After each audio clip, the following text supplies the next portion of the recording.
Assalamualaikum students, welcome to all of you in our next class. Dear students, आज हम human health and disease का lecture number 17 start करेंगे. Last class में हमने types of antigen यानी कि structure of antigen antibody पढ़ा.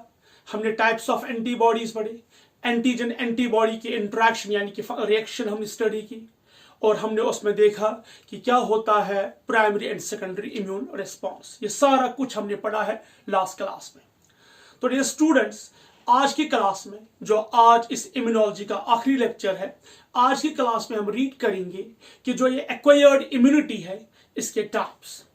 Dear students, जो सेल मीडिएटेड इम्यूनिटी या एंटीबॉडी मीडिएटेड इम्यूनिटी है, these are the components of the acquired immune system. और जो एक्वायर्ड इम्यून सिस्टम है ये बनाता है third line defence system. First line बनता है by physical and chemical barriers, ठीक है, सेल्यूलर बैरियर्स. उसके बाद जब स्टार्ट होता है सेल्यूलर एंड साइटोकाइन बनाते हैं सेकंड लाइन डिफेंस सिस्टम और एक्वायर्ड बनता है थर्ड लाइन डिफेंस सिस्टम.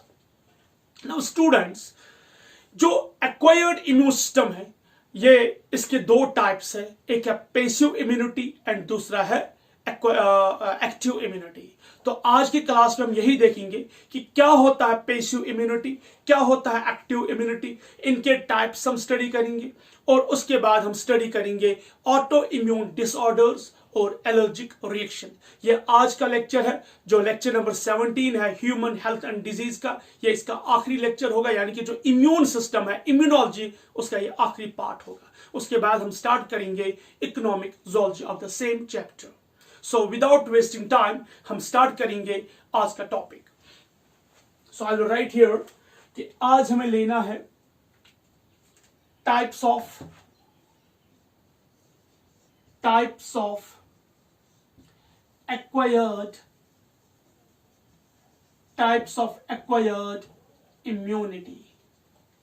जो एक्वायर्ड इम्यूनिटी है इसके हम टाइप्स लेंगे. तो एक्वायर्ड इम्यूनिटी के दो टाइप्स है, ध्यान से देखिए. इसके दो टाइप्स है. सबसे पहला जो है उसे हम बोलते हैं एक्टिव इम्यूनिटी.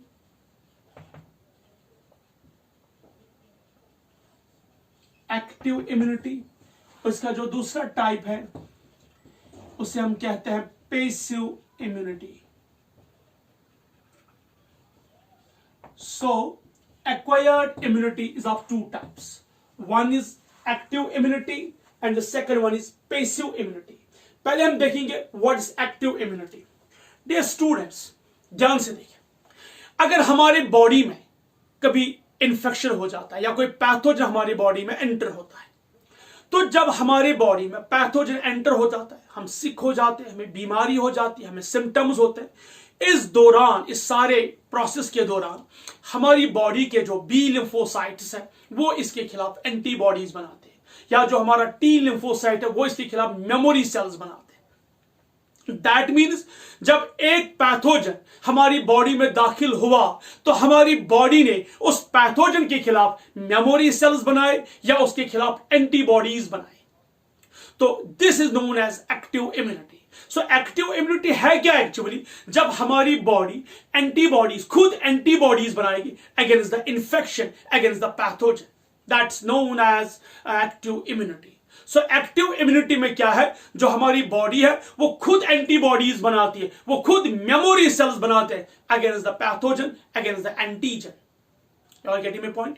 So जब कोई भी, देखिए फॉर एग्जाम्पल कोई पैथोजन बॉडी में दाखिल हुआ, हमारी बॉडी इसको पहचानने की कोशिश करती है. हमारी बॉडी के टी लिम्फोसाइट या बी लिम्फोसाइट इस पैथोजन के साथ बाइंड होते हैं, इसके खिलाफ मेमोरी सेल्स बनाते हैं, इसके खिलाफ एंटीबॉडीज बनाते हैं.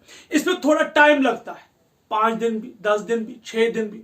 इस दौरान हमारी बॉडी में सिम्टम्स भी होते हैं, इस दौरान हमारी बॉडी में इम्यूनोजेनिसिटी भी होती है, इस दौरान हमारी बॉडी में बहुत सारी रिएक्शंस होते हैं जिससे हमें फील होता है कि we are not keeping well. लेकिन साथ में ही हमारी बॉडी ने एंटीबॉडीज बनाई. That's the primary response. Next time जब ये एंटीजन जब ये पैथोजन फिर से हमारी बॉडी में दाखिल होता है तो हमारी बॉडी में जो मेमोरी सेल्स होते हैं वो इसके खिलाफ, वो डायरेक्टली इसके साथ बाइंड होकर इसके खिलाफ एंटीबॉडीज बनाते हैं. तो उसे हम कहते हैं सेकेंडरी इम्यून रिस्पॉन्स, जो हमने लास्ट क्लास में पढ़ा था. सो जो प्राइमरी इम्यून रिस्पॉन्स है ये स्लो है, ये पैथोजन को पहचानते हैं, इसके खिलाफ एंटीबॉडीज बनाते हैं।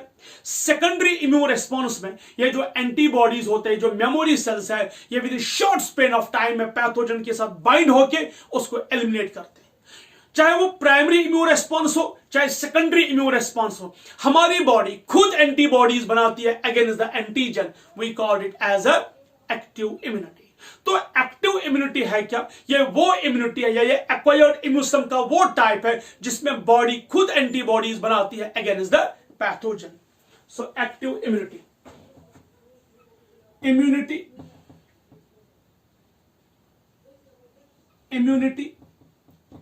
in which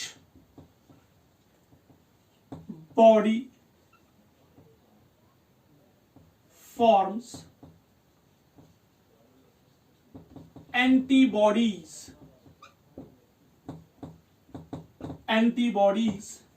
against, किसके against? Against the pathogen by its own। ये वो इम्यूनिटी है, एक्टिव इम्यूनिटी वो इम्यूनिटी है जिसमें बॉडी खुद एंटीबॉडीज बनाती है अगेंस्ट द पैथोजन। वो जब पैथोजन बॉडी में दाखिल होगा, हमारी बॉडी एंटीबॉडीज बनाती है। अगर पैथोजन बॉडी के अंदर दाखिल नहीं हुआ तो हमारी बॉडी भी इसके खिलाफ एंटीबॉडीज नहीं बनाएगी। सो this is an active immunity. इस एक्टिव इम्यूनिटी के दो टाइप्स हैं, ध्यान से। इस एक्टिव इम्यूनिटी के दो टाइप्स हैं। सबसे पहला उसे कहते हैं हम नेचुरल एक्टिव इम्यूनिटी, नेचुरल, और दूसरा से हम बोलते हैं आर्टिफिशियल।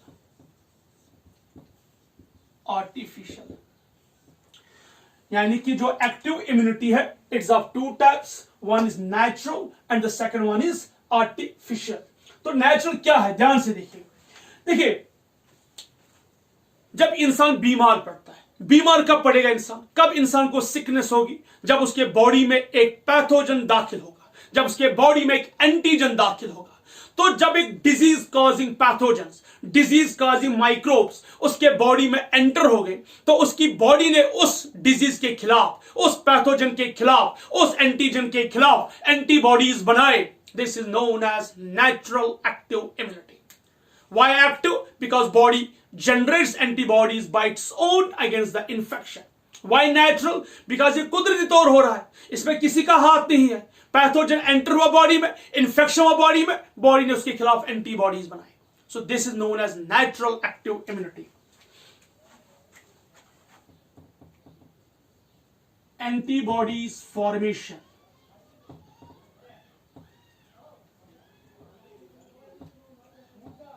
antibodies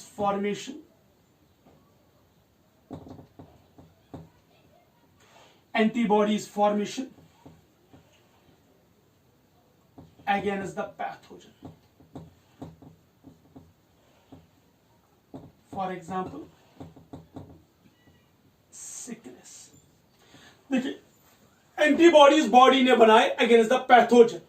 कब? जब इंसान को बीमारी हो जाती है।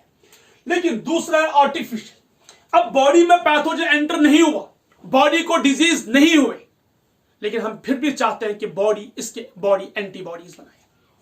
मैं फिर से कह रहा हूं, हमारी बॉडी को कोई डिजीज नहीं हुई, हमारी बॉडी को कोई इंफेक्शन नहीं हुआ, कोई भी पैथोजन, डिजीज कॉजिंग पैथोजन, कोई भी डिजीज कॉजिंग वर्म्स हमारे बॉडी में दाखिल नहीं हुए, लेकिन मैं फिर भी चाहता हूं कि हमारी बॉडी में एंटीबॉडीज बने। इसके लिए मैंने एक नेचुरल के अगेंस्ट एक आर्टिफिशियल रूट लिया। What do you mean by that? हम वैक्सीनेशन करते हैं। तो क्या होता है कि जब हम कोई भी इनएक्टिव पैथोजन, एटीन्यूएटेड पैथोजन या toxoid part of pathogen body के अंदर डालेंगे, आर्टिफिशियली बॉडी के अंदर डालेंगे, तो हमारी बॉडी उस एटीन्यूएटेड या इनएक्टिव पैथोजन के खिलाफ एंटीबॉडीज बनाएंगे, सो दैट कि अगर कभी भी वही पैथोजन लाइव फॉर्म में बॉडी में दाखिल होगा, हमारी बॉडी में ऑलरेडी ऐसे जो हम कह सकते हैं एंटीबॉडीज होंगे।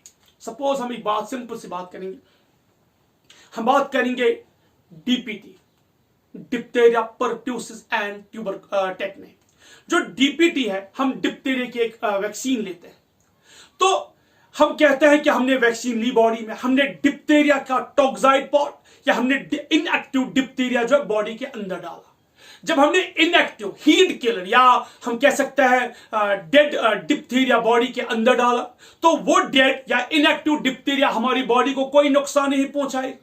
तो जब वो हमारी बॉडी को कोई नुकसान नहीं पहुंचाएगा, लेकिन हमारी बॉडी में जो बी लिम्फोसाइट है वो इस diphtheria, dead diphtheria, inactive diphtheria के साथ बाइंड हो गई। तो जब वो इस इनएक्टिव डिप्थीरिया के साथ बाइंड हो गए, इससे क्या हुआ, ये जो इनएक्टिव डिप्थीरिया है इसके खिलाफ हमारी बी लिम्फोसाइट ने प्लाज्मा बी सेल्स और मेमोरी बी सेल्स बनाए। मेमोरी बी सेल्स जो इस डिप्थीरिया को हमेशा के लिए याद रखेंगे। प्लाज्मा बी सेल्स उसने इस डिप्थीरिया के खिलाफ क्या बनाए, एंटीबॉडीज। बाई चांस अगर कभी लाइव एक्टिव डिप्थीरिया बॉडी के अंदर दाखिल हुआ, अब ये एक्टिव डिप्थीरिया हमारी बॉडी को नुकसान पहुंचा सकता है, लेकिन हमारे बॉडी में ऑलरेडी एंटीबॉडीज है, ऑलरेडी मेमोरी बी सेल्स है, तो वो इस डिप्थीरिया के खिलाफ, वो जो इस डिप्थीरिया को देखते हैं वो इसके साथ बाइंड होते हैं, इसको डिस्ट्रॉय करते हैं। दैट मीन्स हम बॉडी को पहले से ही आगाह करते हैं, इन्फॉर्म करते हैं अगेंस्ट द डिजीज। सपोज कुछ डिजीज जो ड्रेडफुल है, जिनकी वजह से बहुत सारी जानें जाया हो जाती है, तो हमने उनके खिलाफ वैक्सीन बनाए, तो हम वो वैक्सीन बॉडी के अंदर डालते हैं। तो हम बॉडी को पहले ही कहते हैं कि ऐसा एक पैथोजन है, ऐसा एक दुश्मन है जो हमारी बॉडी को नुकसान पहुंचा सकता है, आप पहले से इसके खिलाफ अपना डिफेंस सिस्टम तैयार रखिए। तो बॉडी उसके खिलाफ ऑलरेडी एंटीबॉडीज बनाते हैं। सो इससे हम कहते हैं artificial active immunity. Why active? Because body generates antibodies by its own. Why artificial? क्योंकि हम वैक्सीनेशन करते हैं। आज आपने देखा होगा कोरोना वायरस, पूरी दुनिया इस कोरोना वायरस के वैक्सीन के लिए तैयार बैठी है। Every company, every pharmaceutical company, every हम कह सकते हैं बायोटेक्नोलॉजिकल कंपनी इस रेस में लगी है कि हम ही पहले ये वैक्सीन तैयार करें। तो जब वो वैक्सीन अवेलेबल होगा, हम वो वैक्सीन बॉडी में डालेंगे, बॉडी को बोलेंगे कि एक वायरस है, इसका नाम है कोरोना वायरस, इसको याद रखे और इसके खिलाफ एंटीबॉडीज बनाइए। लेकिन अभी तक हमारी बॉडी को ऐसा वैक्सीन नहीं मिला या अभी तक वो वैक्सीन तैयार नहीं हुआ है। अब जिस बंदे को कोरोना वायरस हो गया, जिस बंदे को SARS-CoV-2 ने अटैक किया, तो अगर वो 14 डेज क्वारंटीन रहने के बाद जब वो देखता तो उसके बॉडी में एंटीबॉडीज बनते, तो उसके बॉडी ने खुद एंटीबॉडीज बनाए against that pathogen. This is natural active immunity. अब अगर हमारे पास वैक्सीन होगा, हम वैक्सीनेशन करेंगे, सारे लोगों को वैक्सीन करेंगे, तो हम बॉडी लोगों को बोलेंगे कि ये वैक्सीन है, इसमें जो है आप जो बॉडी है वो इसके खिलाफ एंटीबॉडीज बनाएंगे कि अगर कभी भी कोरोना वायरस बॉडी में दाखिल हुआ, लेकिन हमारी बॉडी में ऑलरेडी उसके खिलाफ एंटीबॉडीज होंगे। सो जो आर्टिफिशियल है इसमें हम एंटीबॉडीज बनाएंगे, antibodies formation, antibodies formation due to vaccination। हम क्या करेंगे, vaccination. What do you mean vaccination? एक इनएक्टिव या हम क्या वो पैथोजन बॉडी में डालेंगे जिससे बॉडी उस पैथोजन को याद रखेगी, उसके खिलाफ एंटीबॉडीज बनाएगी, उसके खिलाफ मेमोरी बी सेल्स बनाएगी। इससे पहले कि ये दुश्मन लाइव फॉर्म में बॉडी को नुकसान पहुंचाए, हम बॉडी को पहले से बोलेंगे कि ये पैथोजन है, इसके खिलाफ एंटीबॉडीज बना जाए। Is that clear? So this is artificial active immunity. Next one is passive immunity. Passive immunity. Now what is passive immunity? पहले हम इसकी डेफिनेशन देखेंगे, what passive immunity means. Passive immunity होता है कि हमारी बॉडी में एंटीबॉडीज नहीं है, लेकिन हम उधार के एंटीबॉडीज लेंगे। सपोज हमारी बॉडी एंटीबॉडीज नहीं बना रही है किसी पैथोजन के खिलाफ, अब हम किसी से उधार में, किसी से हम ले रहे हैं एंटीबॉडीज उस पैथोजन के खिलाफ। सपोज आपने सुना होगा बहुत टाइम से न्यूज में, सोशल साइट्स पे, कि किसी बंदे को कोरोना वायरस हो गया। सपोज वो बंदा बी पॉजिटिव का है, तो हम कह रहे हैं कि है कोई ऐसा बंदा जिसको कोरोना वायरस हुआ था, जिसका ब्लड ग्रुप बी पॉजिटिव है और वो सर्वाइव हो गया, तो उस कोरोना से क्या वो सर्वाइव, वो बच गया, तो उसकी बॉडी में एंटीबॉडीज होंगी। हम वो प्लाज्मा लेना चाहते हैं, हम वो सीरम लेना चाहते हैं जिसमें एंटीबॉडीज होंगे और हम दूसरे बंदे में डाल रहे हैं। तो यहां पे सबसे इंपॉर्टेंट चीज यह है कि हमारी बॉडी एंटीबॉडीज खुद नहीं बना रही, बल्कि हम किसी और चीज से ले रहे हैं वो एंटीबॉडीज और इसकी बॉडी में डालते हैं। तो इसे हम कहेंगे पैसिव इम्यूनिटी। पैसिव इम्यूनिटी में क्या है कि ये ऐसी इम्यूनिटी है जिसमें एक पैथोजन को एलिमिनेट करेंगे with the help of antibodies, लेकिन एंटीबॉडीज बॉडी खुद नहीं बना रही है बल्कि कोई और बॉडी बना रही है, हम उसी से वो ले रहे हैं। So that's known as passive immunity. When antibodies are taken from other body, हम किसी और बॉडी से एंटीबॉडीज ले रहे हैं, हमारे अपने एंटीबॉडीज नहीं है। यही इंपॉर्टेंट डिफरेंस है। एक्टिव इम्यूनिटी बॉडी खुद बनाती है antibodies against the pathogen. Passive immunity body खुद एंटीबॉडीज नहीं बना रही, किसी और से हम ले रहे हैं अगेंस्ट द पैथोजन। ठीक है, इसके दो टाइप्स है, नेचुरल एंड आर्टिफिशियल। इसके भी दो टाइप्स हैं, नेचुरल एंड आर्टिफिशियल। यानी कि इसके भी दो टाइप्स हैं, natural passive immunity and artificial passive immunity. What's natural, ध्यान से सुनिए। प्रेगनेंसी के दौरान जो मां का प्लेसेंटा होता है या जो मां और बच्चे के बीच में कनेक्शन है, प्लेसेंटा, मां प्रोड्यूस करती है इम्यूनोग्लोबिन जी, जो मैंने लास्ट क्लास में पढ़ाया था। वो क्रॉस करता है प्लेसेंटा, फीटस के अंदर चला जाता है, तो फीटस को वो एक इम्यूनिटी देता है, उसे हम कहते हैं पैसिव इम्यूनिटी। पैदाइश के बाद मां अपना दूध जो है अपने बच्चे को पिलाती है, उस दूध में कोलेस्ट्रम में इम्यूनोग्लोबिन ए होता है, वो बच्चे के अंदर दाखिल होता है, बच्चे को इम्यूनिटी मिलती है। तो ये इम्यूनोग्लोबिन ए या इम्यूनोग्लोबिन जी जो बच्चा है वो खुद नहीं बनाता है, अपनी मां से लेता है। This is known as natural passive immunity. For example, immunoglobin G और इम्यूनोग्लोबिन ए वाया प्लेसेंटा या कोलेस्ट्रम। तो चाहे दूध के दौरान मां अपने बच्चे को देती है इम्यूनोग्लोबिन ए, या फीटल लाइफ के दौरान मां अपनी इम्यूनोग्लोबिन जी जो है पास ऑन कराता है किसे, फीटस को वाया प्लेसेंटा। इन दोनों केस में एक पैसिव इम्यूनिटी मिलती है बच्चे को, लेकिन ये नेचुरल प्रोसेस है, इसे हम कहते हैं natural passive immunity. Now artificial, ध्यान से देखिए। आर्टिफिशियल में मैं आपको एक ही एग्जांपल समझाऊंगा, अब ध्यान से सुनिए। बेहरिंग एक साइंटिस्ट है, वॉन बेहरिंग एक साइंटिस्ट है। उसके पास एक बच्ची आ गई, बच्ची को डिप्थीरिया हो गया था, बच्ची को कॉर्नी बैक्टीरियम डिप्थीरिया ने अटैक किया था। अब इस बच्ची को हमें इलाज देना है, इस बच्ची को कोई वैक्सीनेशन भी नहीं हुआ था, तो इसने क्या किया, इसने लाइव कॉर्नी बैक्टीरियम डिप्थीरिया लाया। ध्यान से, वॉन बेहरिंग एक साइंटिस्ट है, उसने एक्टिव लाइव जिंदा कॉर्नी बैक्टीरियम डिप्थीरिया लाया, यानी कि उसने बैक्टीरिया लाया डिप्थीरिया, उसको इंजेक्ट किया शीप में। जब उसने डिप्थीरिया इंजेक्ट किया शीप में, तो शीप को क्या हो गया, डिप्थीरिया। लेकिन कुछ टाइम के बाद इस शीप के ब्लड ने एंटीबॉडीज बनाए अगेंस्ट द डिप्थीरिया। तो इसने शीप का ब्लड निकाला और ब्लड में से क्या निकाला, सीरम, यानी कि उसने आरबीसी को सेपरेट किया, आइसोलेट किया, खाली सीरम उठाया। उस सीरम में क्या थे, एंटीबॉडीज, किसके अगेंस्ट, डिप्थीरिया के, और उसको इनोक्यूलेट, उसको इंजेक्ट किया किसके अंदर, इस बच्ची के अंदर जिसे डिप्थीरिया हो गया था। 2-4 दिन के बाद ये बच्ची फिर ठीक हो गई। ये एक रिस्की एक्सपेरिमेंट था जो वॉन बेहरिंग ने किया, एक ऐसा एक्सपेरिमेंट जो हैरान कुन था, जो आज उस वक्त तक नहीं हुआ था मेडिकल साइंस में। लेकिन उसने रिस्कली, उसने एक्टिव कॉर्नी बैक्टीरियम डिप्थीरिया को इंजेक्ट किया शीप के अंदर, शीप को डिप्थीरिया हुआ, शीप के ब्लड ने एंटीबॉडीज बनाए अगेंस्ट द डिप्थीरिया। इसने शीप का ब्लड सैंपल निकाला, उस सैंपल में से आरबीसी को आइसोलेट किया, उस सीरम को उठाया, उसको इंजेक्ट किया इस बच्ची के बॉडी के अंदर, और देखा बच्ची सर्वाइव हो गई। तो इस तरीके से बाज़ाब्ता आगाज स्टार्ट हुआ आर्टिफिशियल पैसिव इम्यूनिटी का। इस तरह आगाज हुआ किसके खिलाफ, आर्टिफिशियल पैसिव इम्यूनिटी। इसी तरह साल्मोनेला टेटिने, साल्मोनेला टेटिने जो है पैथोजन बैक्टीरिया, उन्हें इंजेक्ट किया किसके अंदर, एक हॉर्स के अंदर।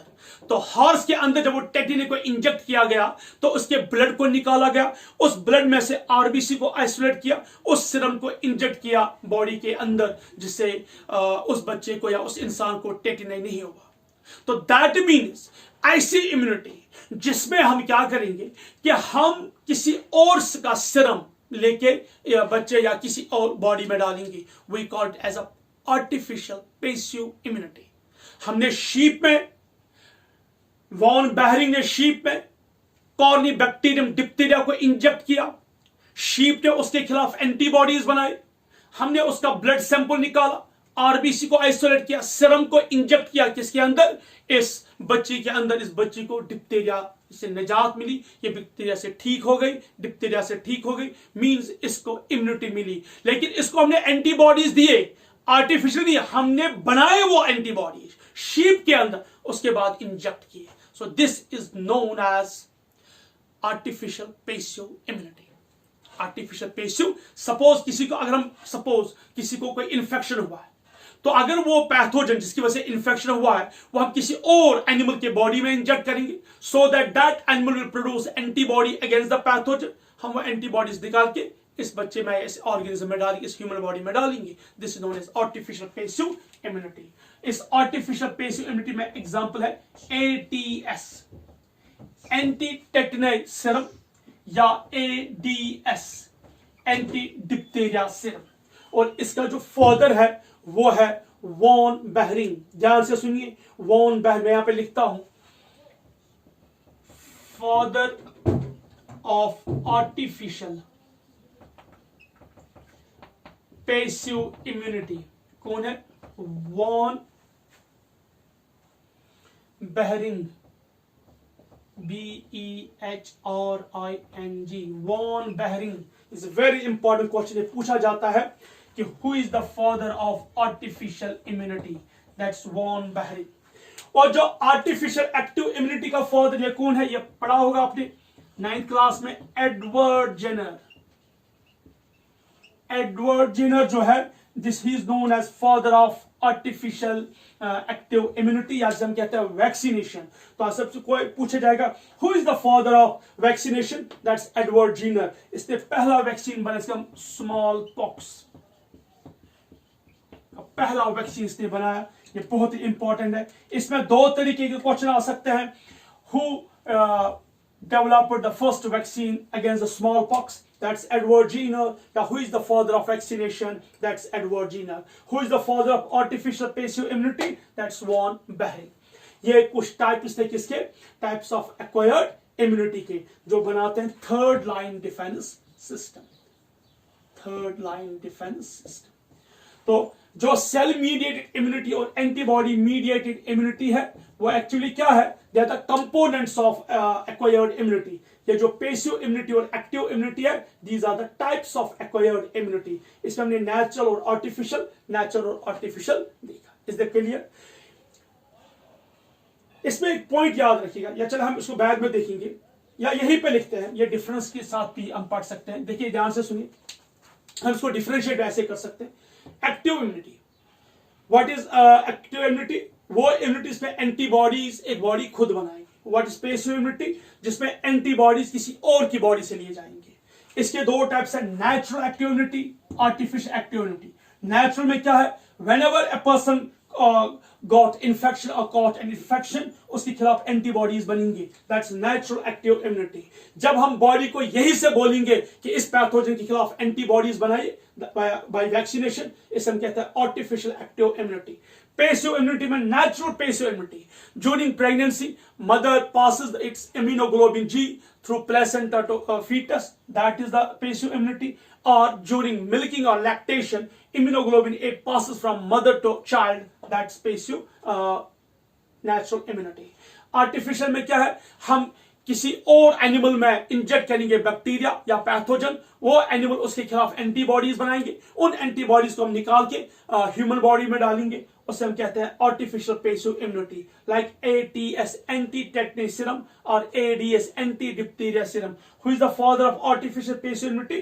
That is von Behring. ध्यान से सुनिए, जो एक्टिव इम्यूनिटी है इसमें थोड़ा टाइम है, ये टाइम कंज्यूमिंग है, स्लो प्रोसेस है, और ये क्या है, इसका एक्शन क्या है, फास्ट।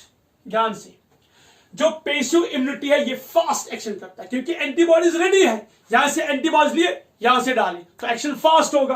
लेकिन जो एक्टिव इम्यूनिटी है इसमें थोड़ा टाइम लगता है, बॉडी को थोड़ा टाइम लगता है, कुछ दिन लगते हैं एंटीबॉडीज बनाने में। जब तक पैथोजन बॉडी के अंदर दाखिल होगा, उससे सेल्स पहचानेंगे, उसके खिलाफ मेमोरी सेल्स बनाएंगे, उसके खिलाफ एंटीबॉडीज बनाएंगे, it will take some time, इसलिए स्लो है। लेकिन वहां पैसिव इम्यूनिटी में क्या है, यहां से हमने एंटीबॉडीज लिए, यहां से बॉडी में डाल दिए, तो इसका एक्शन क्या है, फास्ट। एक और पॉइंट है, जो एक्टिव इम्यूनिटी है ये लास्ट लॉन्ग, इट ये लॉन्गर टाइम के लिए, फॉर लॉन्गर टाइम मीन्स ये जैसे हमने बचपन में एंटी वैक्सीनेशन ली तो टिल नाउ हमें उसके खिलाफ इम्यूनिटी है, तो ये बहुत टाइम के लिए रहेगा, लॉन्ग टाइम के लिए। लेकिन जो पैसिव इम्यूनिटी है ये शॉर्ट टाइम के लिए, शॉर्ट टाइम के लिए। मैं डिफरेंशिएट भी अब एक साथ ही मैंने इस क्वेश्चन में मैंने दोनों चीज क्लियर की।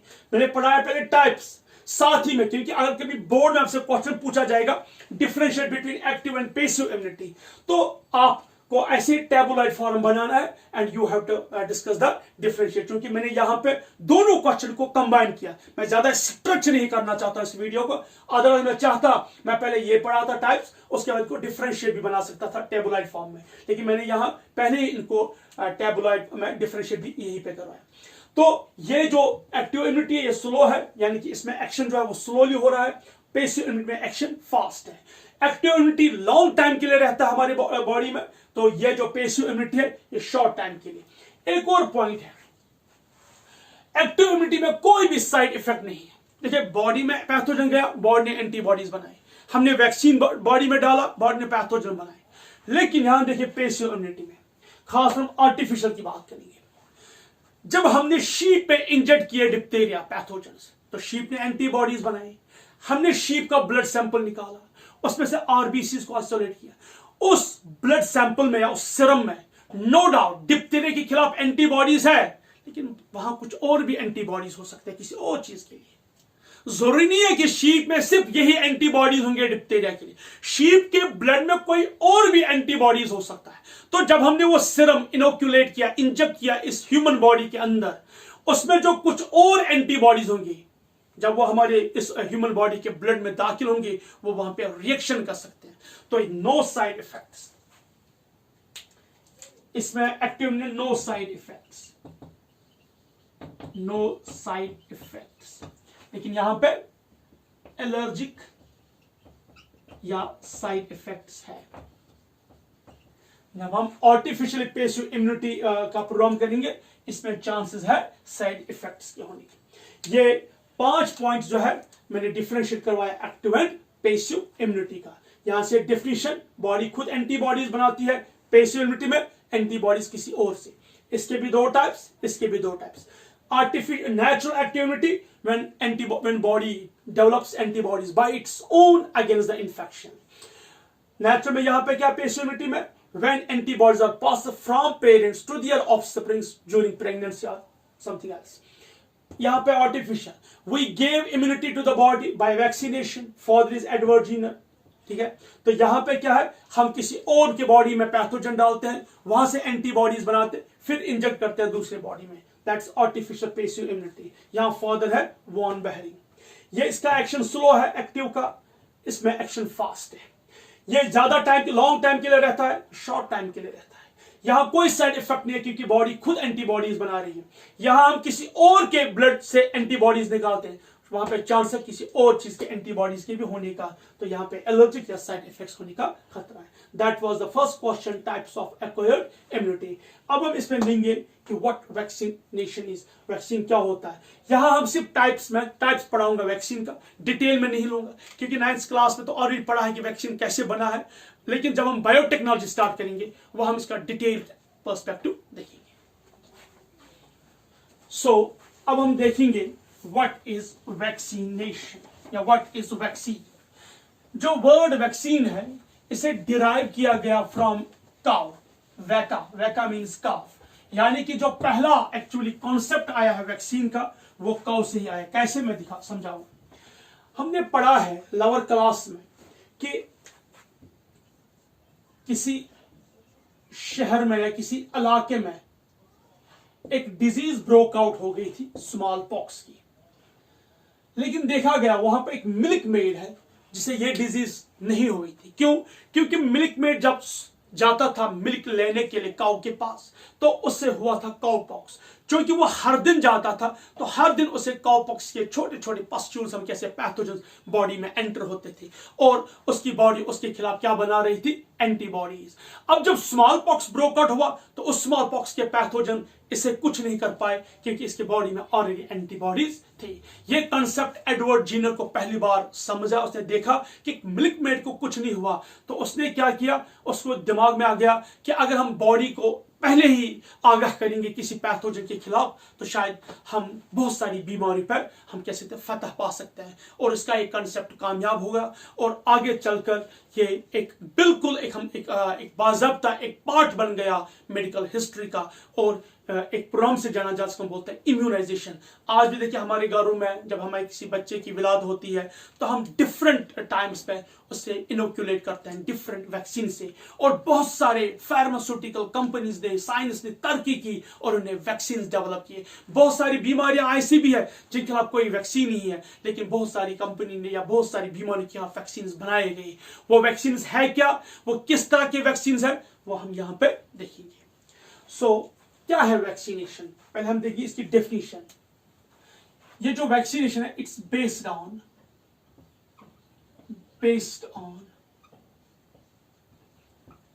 The memory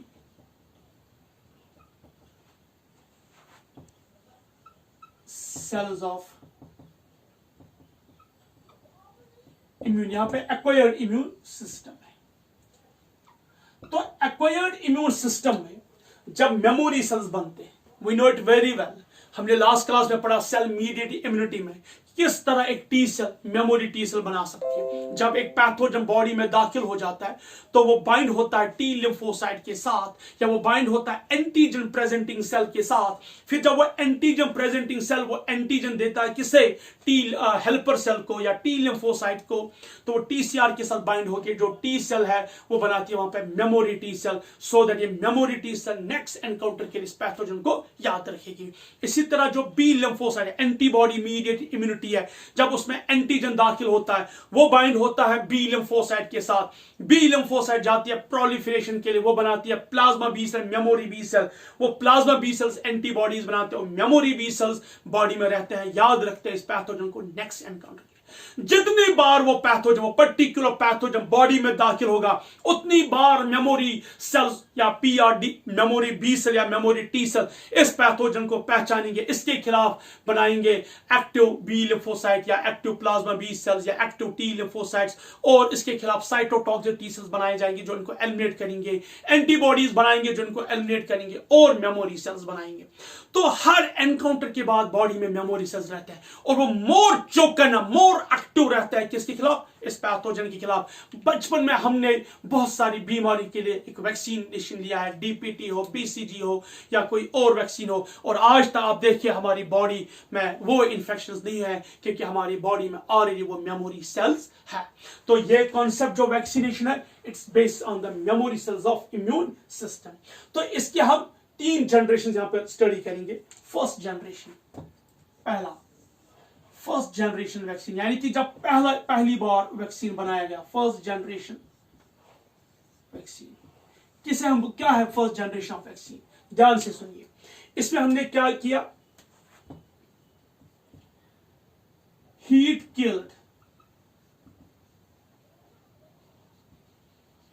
killed organism. Suppose हमने कोई पैथोजन लिया, इसको हमने डायरेक्ट किल किया हीट से. हमने कोई पैथोजन लिया, हमने इसको डायरेक्ट किल किया, हमने इस पैथोजन को किल किया, उसके बाद हमने इसको इंजेक्ट किया कहां पे? बॉडी में. तो बॉडी में जो हमारे सेल्स होते हैं बी और टी लिम्फोसाइट, वो इस हीट किल्ड पैथोजन के साथ बाइंड होते हैं, इसके खिलाफ मेमोरी सेल्स बनाते हैं. तो ये हमारी बॉडी में हमेशा के लिए रह जाता है. उसके बाद जब कोई लाइव यही पैथोजन जिंदा फॉर्म में, लाइव फॉर्म में बॉडी में दाखिल होगा, यह हमें कुछ नहीं करता, क्योंकि हमारी बॉडी में ऑलरेडी क्या होता है? मेमोरी सेल्स, जो इसके खिलाफ एक डिफेंस सिस्टम तैयार करते हैं, जो उसको डिस्ट्रॉय करते हैं. So this is known as heat killed organism. तो हीट किल्ड ऑर्गेनिज्म क्या है? ये ऐसे कौन से वैक्सीन हमने बनाए? देखिए, ओरल पोलियो वैक्सीन, ठीक है, इन्फ्लुएंजा वैक्सीन,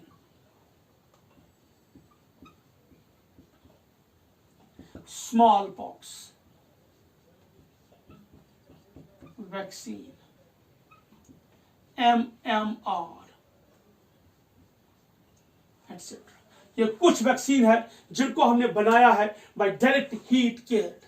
लेकिन जो हीट किल्ड वैक्सीन ऑर्गेनिज्म जो हम बॉडी में इनोक्यूलेट करते हैं, इसका भी कहीं ना कहीं साइड इंपैक्ट है. देखिए कैसे, जब हम कभी पैथोजन को हीट किल करते हैं, इसमें यह प्रॉब्लम होती है कि जो पैथोजन का एपिटोप है वो डिस्ट्रॉय हो जाता है. जब ये हमारे बॉडी में दाखिल होता है, इसकी जो शेप है वो डेफिनेटली डैमेज हुई होती है बिकॉज ऑफ हीट. तो हमारी बॉडी के WBCs, हमारी बॉडी के T सेल्स, हमारी बॉडी के B सेल्स, मैक्रोफेज या एंटीजन प्रेजेंटिंग सेल्स, वो इस पैथोजन को रिकॉग्नाइज नहीं कर पाते हैं. और जब उनने उसको पहचाना नहीं, तो वो इसके खिलाफ ना मेमोरी सेल्स बना पाते हैं, ना एंटीबॉडीज बना पाते हैं. और हमें कंफ्यूजन होता है कि हमने बॉडी को इनोक्यूलेट किया, लेकिन एक्चुअली ऐसा केस नहीं है. तो इसमें यह सबसे मेन ड्रॉबैक है. तो इसके बाद जो दूसरा फॉर्म हमने लिया वो है इनएक्टिव या एटीन्यूएटेड ऑर्गेनिज्म. हमने एक पैथोजन लाया, हमने उसको इनडायरेक्ट हीट किल किया, यानी कि हमने उसको डायरेक्ट अब किल नहीं किया, इनडायरेक्ट. सपोज हमने उस पैथोजन को लिया टेस्ट ट्यूब में, हमने टेस्ट ट्यूब को हीट किया और उतनी ही हीट दी सो दैट जो ये पैथोजन है, इसकी जो एक्टिविटी है वो इनएक्टिव हो जाए, ये बिल्कुल एटीन्यूएट हो जाए. एटीन्यूएट मींस जिसकी कोई एक्टिविटी नहीं रह जाती, यानी कि उसकी जो पैथोजेनिसिटी है वो खत्म हो जाती है, बिल्कुल कमजोर हो जाती है. उसके बाद हमने उसको बॉडी के अंदर इंजेक्ट किया, क्योंकि इसकी एक्टिविटी कमजोर हो गई है, इसकी पैथोजेनिसिटी खत्म हो चुकी है, डीएक्टिवेट हो चुकी है, तो ये हमारी बॉडी में कोई नुकसान नहीं पहुंचाता है. लेकिन हमारी बॉडी के WBCs, हमारी बॉडी के B लिम्फोसाइट या T लिम्फोसाइट इसके साथ बाइंड होते हैं और इसके खिलाफ मेमोरी B सेल्स बनाते हैं, इसके खिलाफ मेमोरी T सेल्स बनाते हैं और एंटीबॉडीज बनाते हैं. तो इस तरीके से हम बॉडी को वैक्सीन करते हैं in the form of inactive और एटीन्यूएटेड ऑर्गेनिज्म्स. ऐसे जो वैक्सीन हमने बनाए वो कौन से हैं? For example injectable polio vaccine, जिसे हम सॉक वैक्सीन भी कहते हैं, human papilloma vaccine, typhoid vaccine,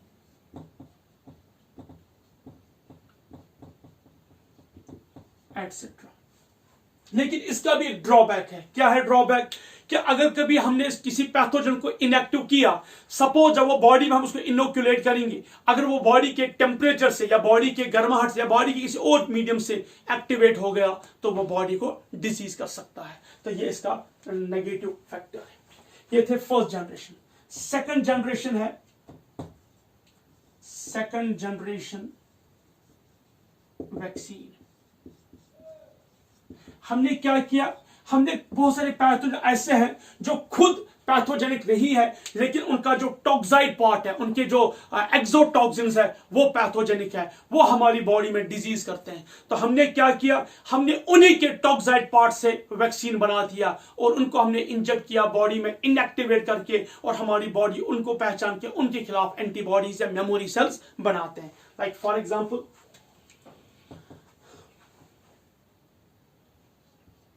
exotoxins produced by various pathogens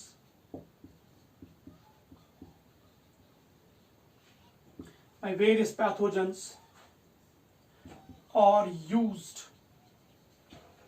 in formation of vaccine.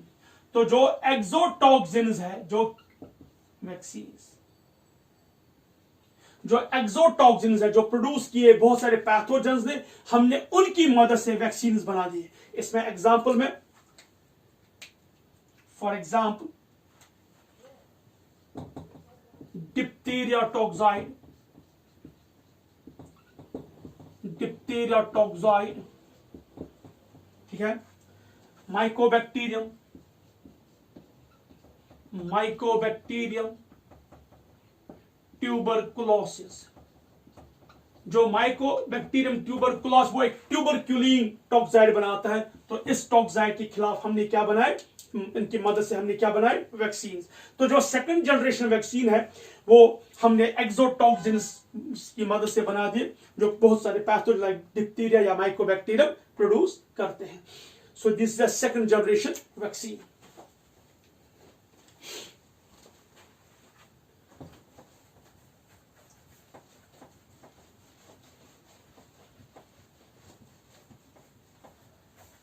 Third generation जो है, इन्हें हम कहते हैं रिकम्बिनेंट डीएनए वैक्सीन, जिसके बारे में डिटेल में पढ़ेंगे बायोटेक में।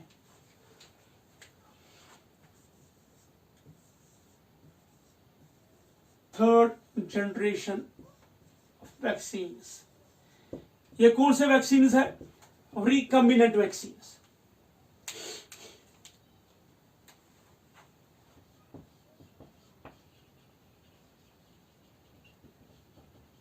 recombinant vaccines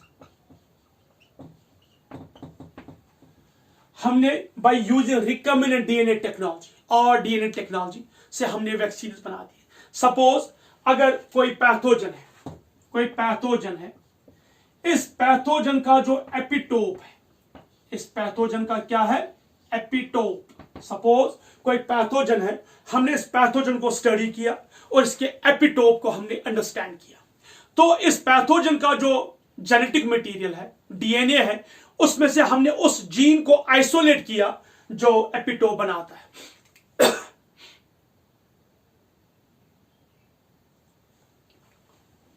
यानी कि जो पैथोजन है उसका जो एपिटोप है, इस पैथोजन का जो क्या है, एपिटोप है, हमने इस पैथोजन के डीएनए से उस जीन को आइसोलेट किया जो क्या बनाता है, एपिटोप बनाता है।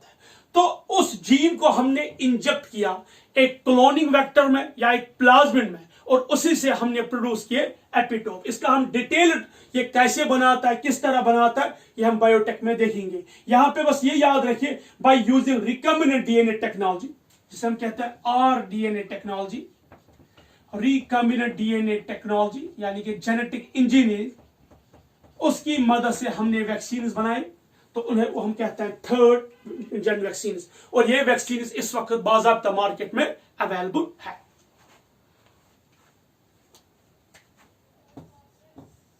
Next, that's the fourth generation vaccine. ये अभी ह्यूमंस पे, यानी कि इस वैक्सीन तो ये बनाए गए हैं, इनका ट्रायल भी कामयाब है, लेकिन WHO ने अभी इनको पूरे हम कह सकते हैं ह्यूमन पॉपुलेशन के लिए अलाउ नहीं किया गया। ये क्या है, ये डीएनए, इनको बोलते हैं हम डीएनए वैक्सीन। इसमें जो है that is a DNA vaccine. What are they, हम डायरेक्टली इंजेक्ट करेंगे डीएनए बॉडी के अंदर, यानी कि इसमें डीएनए जो है वो हम बॉडी के अंदर डायरेक्टली इंजेक्ट करते हैं। ये भी हम स्टडी करेंगे कहां पे, इसमें इन बायोटेक्नोलॉजी में। सो ये 4 जनरेशन है वैक्सीन की, first generation, second generation, third generation और फोर्थ जनरेशन वैक्सीन की। थर्ड और फोर्थ जो है रिकम्बिनेंट या डीएनए वैक्सीन, वो will study about them in detail in biotechnology. तो ये था वैक्सीनेशन। अब हम नेक्स्ट टॉपिक स्टार्ट करेंगे, दैट्स ऑटो इम्यून डिसऑर्डर्स। अब हम सेकंड पार्ट टॉपिक लेंगे इसमें, ऑटो इम्यून डिसऑर्डर या ऑटो इम्यून डिजीज। ये एक और क्वेश्चन है, क्या होता है auto immune disease.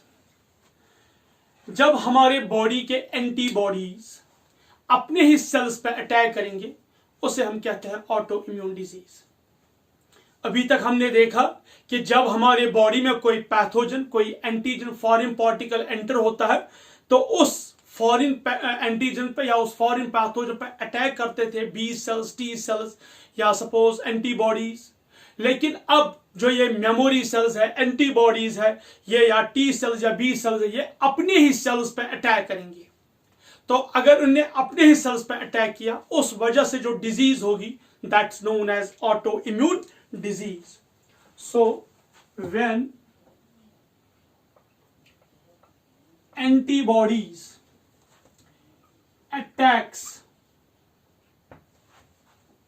their own cells, that's known as autoimmune disease. जब एंटीबॉडीज अपने ही सेल्स पे अटैक करेंगे हम उनको क्या नाम देते हैं? Auto immune disease. जैसे इसमें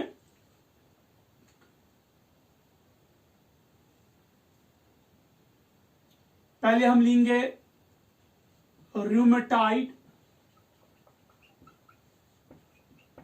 आर्थराइटिस।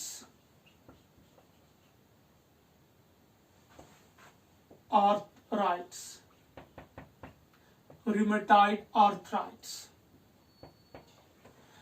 क्या होता है? आर्थराइटिस जो हमारे सिनोवियल जॉइंट्स होते हैं, हमारे एंटीबॉडीज उन्हीं पे अटैक करते हैं, जॉइंट सिनोवियल मेम्ब्रेन पे, सिनोवियल फ्लूइड पे अटैक करते हैं, जिसकी वजह से रूमेटाइड आर्थराइटिस होते हैं। सो एंटीबॉडीज से शॉर्ट में लिखता हूं, इसमें जो इन्वॉल्व होते हैं वो है सिनोवियल जॉइंट्स। तो antibodies attacks at the synovial joint. दूसरा है insulin dependent diabetes mellitus. Insulin dependent diabetes मिलाइट्स।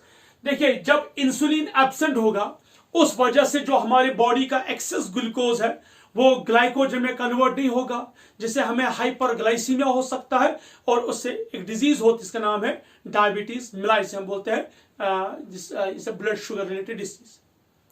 तो इस डिजीज में क्या है, जब इंसुलिन प्रोड्यूस नहीं होगा, तो इंसुलिन दो तरीके से प्रोड्यूस नहीं होगा। या तो इनबॉर्न जेनेटिक म्यूटेशन है जिसकी वजह से इंसुलिन प्रोड्यूस नहीं होगा, या फिर जो एंटीबॉडीज है दे विल अटैक किस पे? Beta cells of pancreas. Beta cells of pancreas. तो जो एंटीबॉडीज है they will attack on the beta cells of pancreas and will destroy the all cells, जिसकी वजह से ये इंसुलिन नहीं बना पाएंगे। और जब इंसुलिन नहीं बनेगा, इसकी वजह से जो डायबिटीज मिलाइट्स होगा, इसे हम कहते हैं इंसुलिन डिपेंडेंट डायबिटीज मिलाइट्स। थर्ड, उसे हम कहते हैं हैशीमोटोज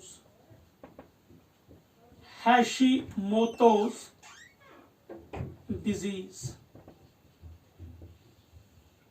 हैशीमोटो डिजीज, इसमें क्या होता है, जो एंटीबॉडीज है they attack the follicular cells of thyroid gland.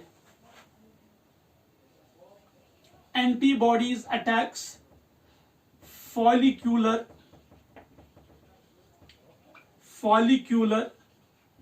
cells of thyroid gland। तो जब follicular cells of thyroid gland पे अटैक किया जाएगा, they cannot produce the वो थायरोक्सिन हार्मोन नहीं बना पाएंगे, जिसकी वजह से हमें हाइपोथायरॉयडिज्म होता है। So that disease is known as Hashimoto disease. Next, myasthenia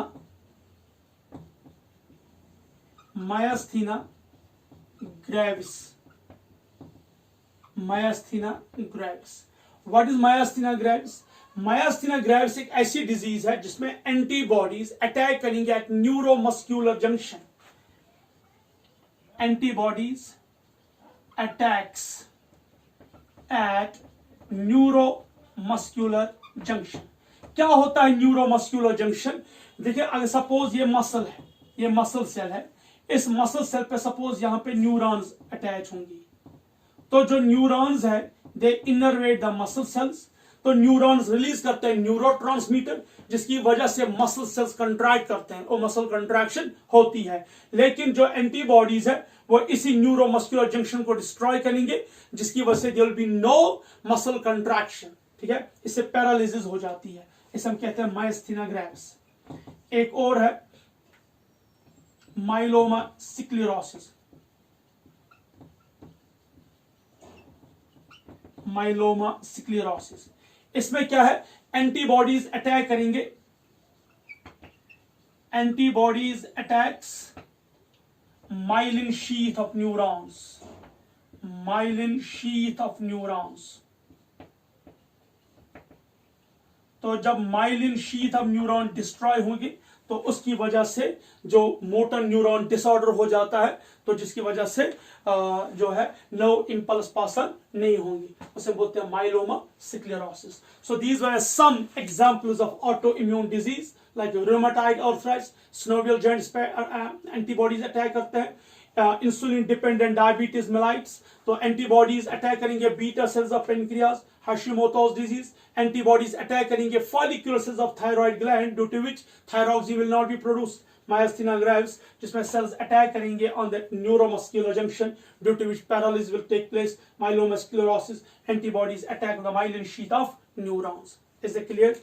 साथ ही में एक और नेक्स्ट पार्ट है, छोटा सा क्वेश्चन है, immune deficiency, immune deficiency disease, यानी कि वो डिजीज जिसमें हमारा इम्यून सिस्टम क्या होगा, डेफिशिट, यानी कि जिसमें हमारा इम्यून सिस्टम प्रॉपर्ली काम नहीं करेगा। तो अगर सपोज इंसान के अंदर इम्यून सिस्टम है तो ये इम्यून सिस्टम उसको ये डिफेंस सिस्टम बनाता है, ये इसको प्रोटेक्ट करता है फ्रॉम द पैथोजेंस। लेकिन अब अगर इम्यून सिस्टम काम ही नहीं करेगा, अगर इम्यून सिस्टम ही डिस्ट्रॉय होगा तो इंसान डिजीज से बच नहीं सकता है। तो इसमें हमारे पास दो एग्जांपल्स है, ये दो, एक बार इसमें मैंने पढ़ाया है, one is AIDS, acquired immunodeficiency syndrome, ये तो हमने पढ़ा है। एड्स में क्या है, कॉजेटिव एजेंट है एचआईवी, जो अटैक करता है हेल्पर टी सेल्स पे। जैसे कि हमने पढ़ा है कि जो हेल्पर टी सेल्स है ये कमांडर है, तो जब हेल्पर टी सेल डिस्ट्रॉय होंगे ना बी लिम्फोसाइट एक्टिवेट होगा, ना साइटोटॉक्सिक टी सेल एक्टिवेट होंगे, और उस वजह से ना साइटोटॉक्सिक टी सेल हमें प्रोटेक्ट करेंगे पैथोजन से, ना ही बी लिम्फोसाइट हमें प्रोटेक्ट करेंगे पैथोजन, यानी कि वो एंटीबॉडीज नहीं बनाएंगे, जिससे हमारा इम्यून सिस्टम जो है डिस्ट्रॉय होगा। तो इससे हम कहते हैं एक्वायर्ड इम्यूनोडेफिशिएंसी सिंड्रोम। क्यों एक्वायर्ड? क्योंकि एचआईवी जो है जब इनबॉर्न, जब बच्चे की विलादत होती है, जब बच्चे की पैदाइश होती है, उसका जो इम्यून सिस्टम है वो प्रॉपर्ली काम करता है, लेकिन लेटर ऑन इसे किसी भी रीजन की वजह से एचआईवी इन्फेक्शन होता है, एड्स होता है, और उसके बॉडी में ये इम्यूनिटी जो है with the passage of time destroy हो जाती है, खत्म हो जाती है। तो इसे हम कहते हैं एक्वायर्ड इम्यूनोडेफिशिएंसी सिंड्रोम। एक और दूसरी डिजीज है, उसे बोलते हैं एससीआईडी, इसे हम कहते हैं सीवियर कंबाइंड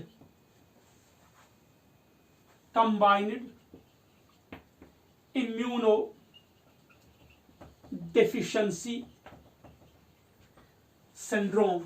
तो जो सीवियर कंबाइंड इम्यूनोडेफिशिएंसी डिजीज है या सिंड्रोम है, इसमें क्या होता है, राइट फ्रॉम बर्थ जो एक ह्यूमन है इसका इम्यून सिस्टम काम नहीं करता, या इसकी immunity right from birth absent है, या इसकी इम्यूनिटी में जो डिसऑर्डर है वो राइट फ्रॉम बर्थ है, जेनेटिक है। इसमें अक्सर देखा गया एक एंजाइम है, फॉर एग्जाम्पल एडिनोसिन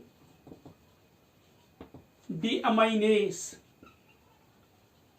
एक एंजाइम है जो एब्सेंट होता है।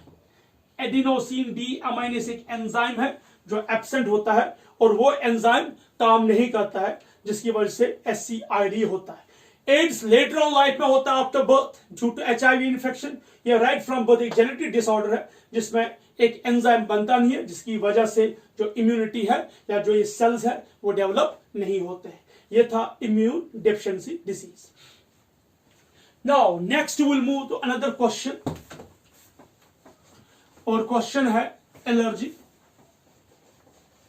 एलर्जी में हम देखते हैं कि होता क्या है एक्चुअली। एलर्जी हम डे टू डे लाइफ में देखते हैं कि एलर्जी होती है, कोई खाने की किसी पर्टिकुलर फूड के साथ एलर्जिक है, कोई डस्ट के साथ एलर्जी है, किसी को पोलन्स के साथ एलर्जी है, किसी को सपोज परफ्यूम्स के साथ एलर्जी है, तो हमारी बॉडी जो है किसी न किसी चीज के साथ एलर्जिक होती है। तो अगर ऐसा कोई है, किसी की बॉडी एलर्जिक है किसी सबस्टेंस से, एलर्जी क्या होता है? एलर्जी जब हमारा इम्यून सिस्टम ओवर एक्सप्रेस करेगा किसी पर्टिकुलर सबस्टेंस। सो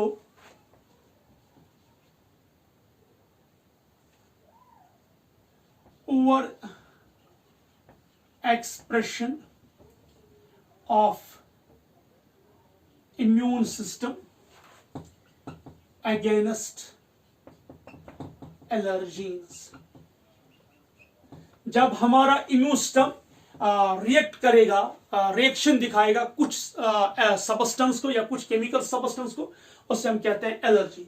तो उन सबस्टेंस को क्या कहते हैं? एलर्जेंस। दो सबस्टेंसेस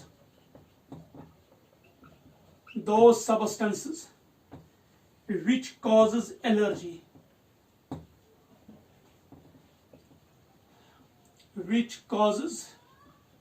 allergy, उन्हें हम कहते हैं एलर्जेंस। फॉर एग्जाम्पल पोलन्स, ठीक है, डस्ट, फ्यूम्स, डस्ट या सम फूड एक्सेट्रा, एवं क्लोथ भी हो सकता है। तो ये डिपेंड करता है कि कोई पर्टिकुलर चीज जो बॉडी में रिएक्शन करेगा, हाइपर सेंसिटिव रिएक्शन करेगा, उसे हम कहते हैं एलर्जी। तो ये जो एलर्जीन्स है ये प्रोड्यूस करवाते हैं इम्यूनोग्लोबिन ई। सपोज कोई सबस्टेंस है जो हमारी बॉडी में दाखिल हुआ, कोई पर्टिकुलर कोई चीज है जो हमारी बॉडी में एंटर हुआ, उसके एंटर होने से क्या हुआ कि इम्यूनोग्लोबिन ई प्रोड्यूस हुआ। तो जब इम्यूनोग्लोबिन ई प्रोड्यूस हुआ, इससे रिएक्शन होती है हमारी बॉडी में, तो जिसे हम कहते हैं एलर्जिक रिएक्शन। तो when allergens enter in our body, the body shows hypersensitive reaction. So allergens show, body shows hyper sensitive reaction किसके against? Against allergens, against allergens. तो जब एलर्जीज हमारे बॉडी में एंटर होते हैं, जिसमें पोलन्स है, डस्ट है, फ्यूम्स, फूड एक्सेट्रा, बहुत सारी चीजें, तो जब वो हमारी बॉडी में दाखिल होते हैं तो हमारा इम्यून सिस्टम उसके अगेंस्ट रिएक्ट करता है। तो हमारा जो इम्यून वो ओवर रिएक्ट करता है। तो जब हमारा इम्यून सिस्टम उसके अगेंस्ट ओवर रिएक्ट करता है तो प्रोड्यूस होता है इम्यूनोग्लोबिन ई। वो इम्यूनोग्लोबिन एक रिएक्शन करता है जिससे हमारी बॉडी में एक सिम्टम नमूदार होते हैं, तो उसको हम कहते हैं एलर्जी। क्या सिम्टम्स है? ध्यान से देखिए। जो इम्यूनोग्लोबिन ई है, ध्यान से देखिए, जो आईजीई है, आईजीई क्या करता है? बेसोफिल्स या फिर मैस्ट सेल्स, बेसोफिल्स या मैस्ट सेल से क्या प्रोड्यूस करवाता है? हिस्टामीन। हिस्टामीन, ये तो हमने लास्ट क्लास में पढ़ा है। इट इज इम्यूनोग्लोबिन ई। जब एक एलर्जीन हमारे बॉडी में एंटर होता है तो क्या होता है उस वक्त? Immunoglobin E are produced. Immunoglobin E basophils और मैस्ट सेल से प्रोड्यूस करवाता है हिस्टामीन। जो हिस्टामीन है यह vasodilator, vasodilator. What do you mean by vasodilator? यानी कि जो ब्लड वेसल वो डायलेट होते हैं और उसकी वजह से क्या होता है? Increase in the flow of blood and capillaries become leaky. यानी कि जो कैपिलरीज है उनमें ब्लड फ्लो ज्यादा होगा, क्योंकि वैसोडाइलेशन मीन्स कि ब्लड वेसल का डायमीटर जो है वो इंक्रीज होगा और उसमें से जो फ्लो ऑफ ब्लड है वो ज्यादा होगा और कैपिलरीज बनेंगे लीकी। इससे क्या होता है? Loss of fluid. Loss of fluid कहां से? From the capillaries. तो तो जब कैपिलरी से ब्लड या फ्लूइड लॉस होगा, इससे होता है एडीमा, जिसे हम कहते हैं इन्फ्लामेशन भी, इन्फ्लामेशन भी। और अक्सर वो इन्फ्लेमेटेड पॉइंट्स जो होता है या तो वो रेड कलर के भी होते हैं या उनका नॉन कलर भी हो जाता है। तो जब ये रिएक्शन होती है, ये रिएक्शन होती है बिकॉज ऑफ इम्यूनोग्लोबिन ई। मैं फिर रिपीट करता हूं, हमारे बॉडी में जब कुछ एलर्जीन्स एंटर होते हैं तो हमारी बॉडी ओवर एक्सप्रेस हो जाती है, ओवर रिएक्ट करती है अगेंस्ट दैट एलर्जिन एंड वो प्रोड्यूस करवाती है इम्यूनोग्लोबिन ई। तो इम्यूनोग्लोबिन ई बेसोफिल्स और मास्ट सेल से प्रोड्यूस करवाते हैं हिस्टामिन। तो ये हिस्टामिन करते हैं वैसोडायलेशन, ये ब्लड वेसल्स को डायलेट करते हैं, उनका डायमीटर इंक्रीज करवाते हैं, जिससे flow of blood in capillaries में ज्यादा हो जाता है और ये कैपिलरीज लीकी बनते हैं, जिसकी वजह से फ्लूइड या लॉस होता है और एडिमा या इन्फ्लेमेशन हो जाता है। यह है इम्यूनोग्लोबिन ई का। सिम्टम्स क्या है? अगर हम देखेंगे सिम्टम्स में सबसे इंपॉर्टेंट चीज रनिंग नोज,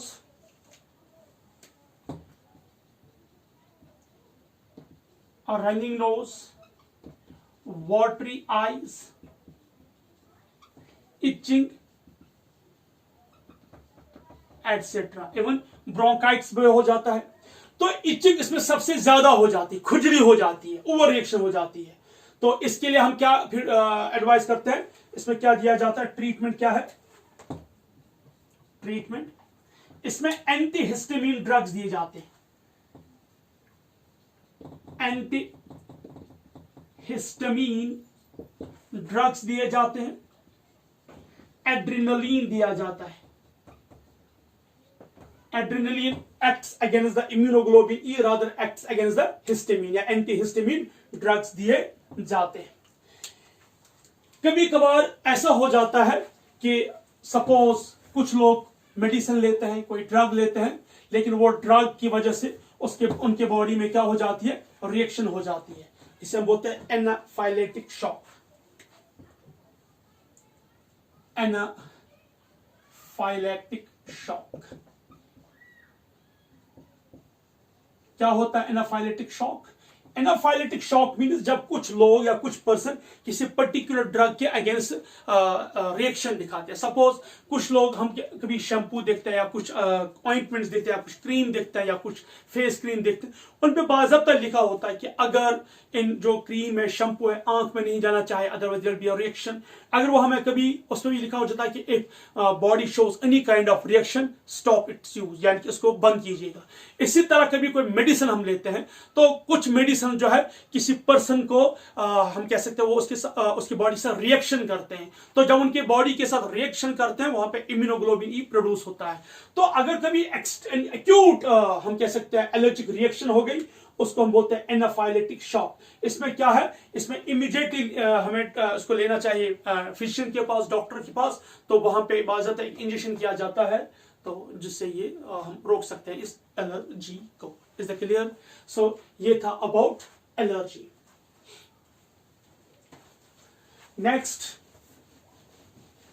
नेक्स्ट पार्ट है इसमें डोनर रिजेक्शन, या हम कह सकते हैं ग्राफ्टिंग या ट्रांसप्लांट।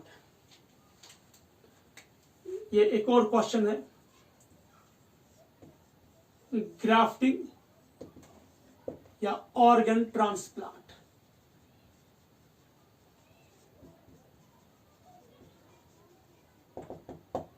सिंपल सी बात है, अल्लाह बचाए, किसी की किडनी काम नहीं करती है तो उसकी किडनी को ट्रांसप्लांट किया जाता है। ठीक है? सो जब हम कोई ऑर्गन ट्रांसप्लांट करेंगे, इससे हम कहते हैं organ transplantation. Grafting means suppose कभी क्या होता है, किसी को हम प्लास्टिक सर्जरी करते हैं, एक्सीडेंट में किसी का चेहरा जल जाता है, किसी एरिया में स्किन डैमेज हो जाती है, या कभी कहीं पर जो हम कहते हैं नेक्रोस हो जाता है, डेड हो जाता है कोई टिश्यू, तो उस टिश्यू को हम रिमूव करते हैं, वहां पे हम ग्राफ्टिंग करते हैं स्किन की, तो उसे हम कहते हैं ग्राफ्टिंग। तो ये जो ग्राफ्टिंग है या ऑर्गन ट्रांसप्लांटेशन है, ये दो लोगों के, दो ऑर्गन्स के बीच में होता है, दो ऑर्गन्स के बीच में होता है, या between the two parts of the same body. ये एक्सेप्ट होगी या नहीं होगी, ये किस तरह हो जाती है, इसके बुनियाद पे हम ग्राफ्टिंग के टाइप्स लेते हैं। ध्यान से देखिए, सबसे पहला है पहले उसकी डेफिनेशन देखेंगे। When an organ is transplanted in another body,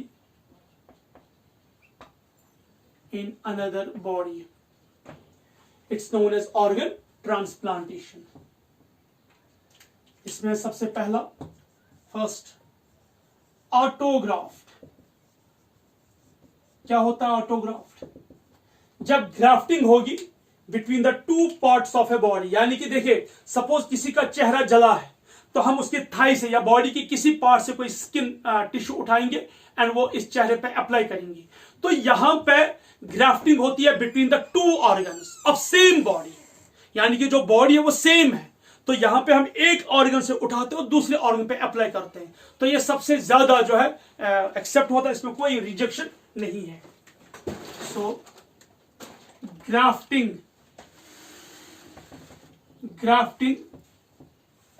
between two parts of body, between two parts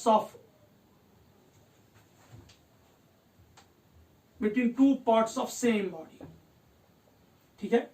यानी कि दो ऑर्गन्स के बीच में ग्राफ्टिंग होती है, यानी कि एक जगह से हमने कोई टिश्यू उठाया दूसरी जगह पे अप्लाई किया, लेकिन कंडीशन यह है कि that's between the same body. उसके बाद दूसरा आइसोग्राफ्ट। यहां पे ट्रांसप्लांटेशन होती है बिटवीन द, या ग्राफ्टिंग होती है between the two organisms of same species same genetic character. Suppose twins होंगे तो उनके बीच में ग्राफ्टिंग होती है, या बेटा अपने बाप को ऑर्गन डोनेट करता है, या बेटी अपनी मां को ऑर्गन डोनेट करती है, या भाई को ऑर्गन डोनेट करता है। So isograft, grafting between two organisms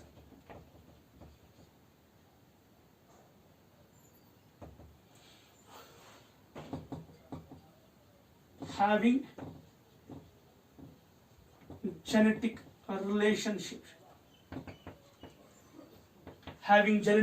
relationship, for example twins, by siblings, father son, etc. ये रिजेक्ट नहीं होगा, ये भी एक्सेप्ट होगा क्योंकि यहां पे जेनेटिक रिलेशनशिप है। देन एलोग्राफ्ट, यहां पे क्या होता है, ग्राफ्टिंग होती है दो लोगों के बीच में, लेकिन इनके बीच में कोई भी जेनेटिक रिलेशनशिप नहीं है, although they belong to same species. दो इंसानों के बीच में एक इंसान अपनी किडनी देता है दूसरे इंसान को देता है, या एक इंसान अपनी किडनी सेल करता है दूसरे इंसान को देता है, दूसरा खरीदता है। तो यहां पे कोई भी जेनेटिक रिलेशनशिप नहीं है, बट यहां पे एक्सचेंज होते हैं ऑर्गन्स, यहां पे ग्राफ्टिंग होती है between the two people of the same species. So grafting between two organisms of same species but no genetic relation, लेकिन उनके बीच में कोई भी जेनेटिक रिलेशनशिप नहीं है। वो सेम स्पीशीज के, यानी कि एक ह्यूमन दूसरे ह्यूमन को देता है, लेकिन इनके बीच में कोई भी जेनेटिक रिलेशन नहीं है। देन जीनोग्राफ्ट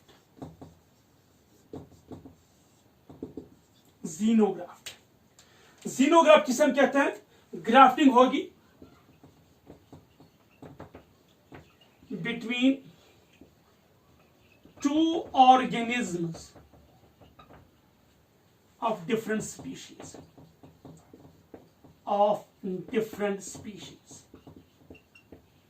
यहां पे ग्राफ्टिंग होती है दो ऑर्गेनिज्म, सपोज हॉर्स और ह्यूमन के बीच में, ये दो डिफरेंट स्पीशीज है। इज इट पॉसिबल कि हम हॉर्स की किडनी इंसान में अप्लाई कर डोनेट कर सकते हैं, ट्रांसप्लांट कर सकते हैं? No, it's not possible. तो यहां पे ये तो पॉसिबल ही नहीं है। तो ध्यान से सुनिए, ये जो ग्राफ्ट ऑफ रिजेक्शन है, देखिए graft of rejection.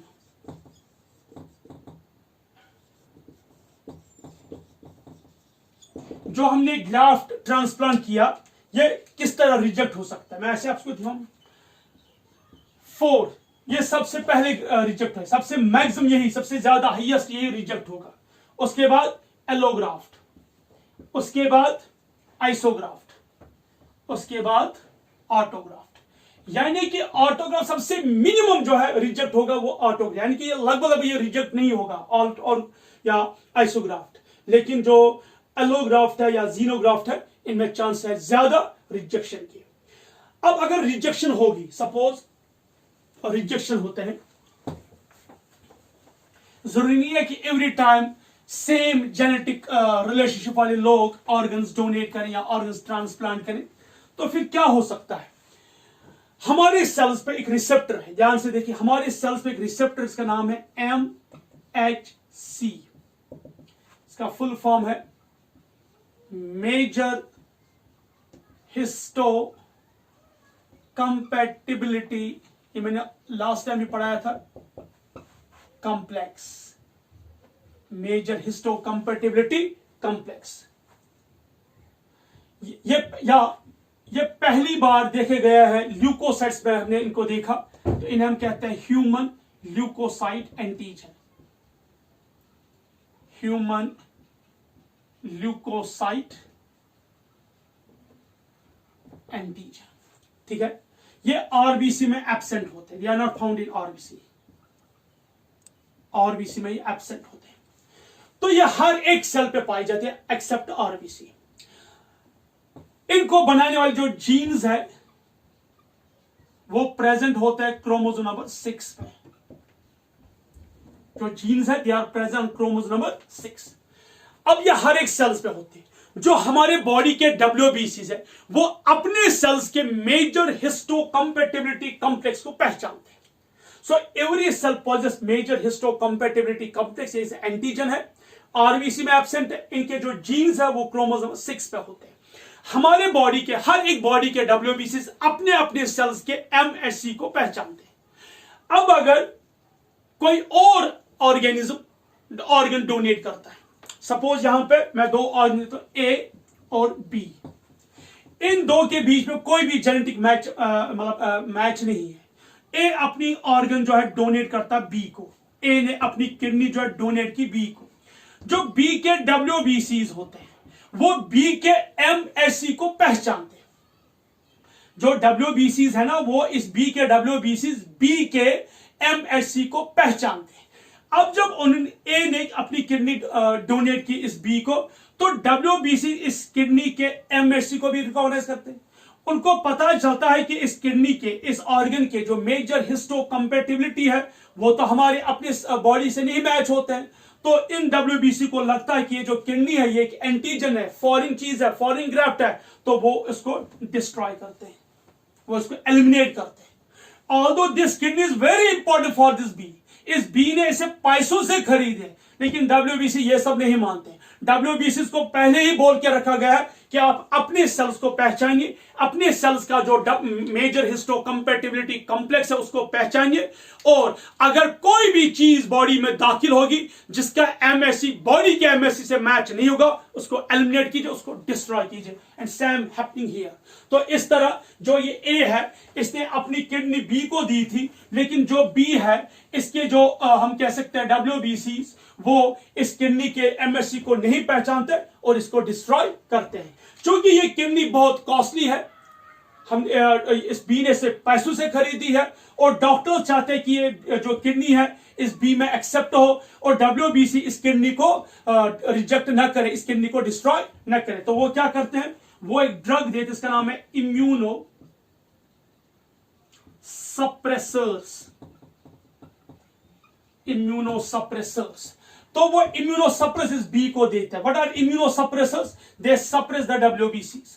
वो इस WBCs को सप्रेस करते हैं, इम्यून सिस्टम को सप्रेस करते हैं, so that this kidney will be accepted, it will not be rejected. क्योंकि वो WBC का ध्यान कहीं और बढ़ाते हैं, वो WBC को के एक्टिविटी को कम करते हैं, so that B will accept that kidney will be accepted. For example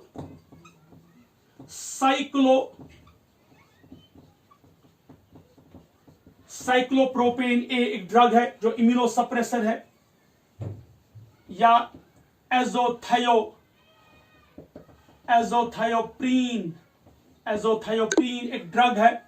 तो ये दोनों साइक्लोप्रोपेन ए या एजोथायोप्रीन इम्यूनोसप्रेसर्स है जो हम इन किडनी पेशेंट को देते हैं या उन पेशेंट्स को देते हैं जिनमें ऑर्गन ट्रांसप्लांट होता है, जिनमें कोई जेनेटिक रिलेशनशिप नहीं है। सपोज अगर ये दोनों ट्विन्स होंगे या इन दो के बीच में जेनेटिक रिलेशनशिप होगा तो हमें इम्यूनोसप्रेसर देने की जरूरत नहीं है। लेकिन अगर ये एलोग्राफ्ट है, अगर इन दो के बीच में कोई भी जेनेटिक रिलेशनशिप नहीं है तो डेफिनेटली हमें यहां पे इन WBC के एक्टिविटी को सप्रेस करना है by using the immunosuppressors so that this grafting will be accepted.